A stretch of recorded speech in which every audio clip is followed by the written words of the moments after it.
to our little theatrical madness here. We have been in this room for a week, mostly 3 hours a day. We did a 5-hour day yesterday. So we've been investigating all sorts of questions related to theatrical practice. It's philosophy, certain practical issues. We've spent time, we collected some objects, as you can see, and we've spent lavish amounts of time just looking at things and asking meaningful questions, or what we hoped were meaningful questions about them. Similarly, we're asking questions about narrative, we're asking questions about what, about meaning, about how meaning is conveyed through sign, through symbol. We are fortunate to also have one of our actors is deaf, and so we have a translator, two translators actually, who you will see periodically throughout the piece. It's been an influence on the way we've thought about things as well, which is great. The space itself has been an interesting conundrum. I mean, if you take space seriously, which we've been trying to do, take everything seriously and take a look at its values and what it tends to say to us. We've tried to then think about this in relation to some of the information we've gotten from various narratives. We've used largely true stories to generate some text, and then we've done physical experiments, we've done linguistic experiments, and what you're going to see today is somewhat of a pastiche of many of those experiments, and we've knit them all together in what we hope is the most coherent fashion available to us given our time. Let's see. We will do this, which I'm assuming last. We haven't actually ever done a run-through of this entire thing. We've walked through this, and some of it was just done this morning because as we're thinking about it, new things arise.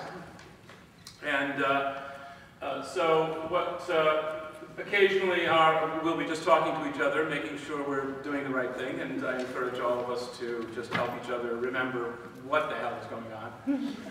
So if occasionally something doesn't happen, we will. It's just part of the process.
She returned to the room after several months. It had been shut up ever since that agonizing night when she had lost the love of her life. She opened the door and was flooded with the emotions still held in the closed room. The terrible ironies of that night had been preserved in the closed room. The absurd energy of that night was perfectly preserved. She opened the door and was overwhelmed.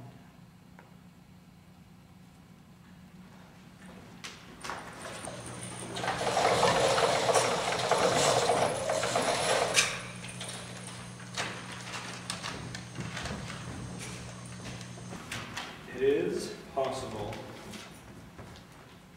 that the first place you might look might not have the perfect answer. Keep looking. It's possible that you might find inspiration from a billboard, from an object in your home, or from a magazine clipping. I don't do very well. I'm in a lot of pain. It started several months ago. There was something I needed to do that I really wanted to. I thought I wanted to do, but so I went to the doctor. There was a lump. Not a lump. More bulge. Where there shouldn't be a bulge. Definitely shouldn't be a bulge. And the doctor looked at the bulge and said that there was a bulge and that it definitely shouldn't be where the bulge was. That bulge shouldn't be there. And it was sore. But I had this thing that I wanted to do, and it wasn't where I was, and I had to go to do the thing I wanted to do somewhere else. So I went to the other place, which was quite far away, and I went to the doctors there, and they agreed that there was a bulge, and that the bulge shouldn't be where the bulge was, and it was sore. And so I had to do this thing, and I didn't want to let other people down, and so I put off having the bulge dealt with, but eventually the bulge was dealt with, and I went to the hospital, and they looked at the bulge, and they agreed that there was a bulge, and that the bulge shouldn't be where the bulge was. There definitely shouldn't be a bulge, that the bulge shouldn't be there, but it wasn't a lump. It was definitely a bulge, and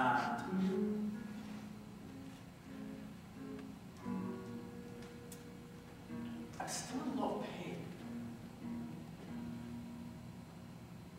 Oh.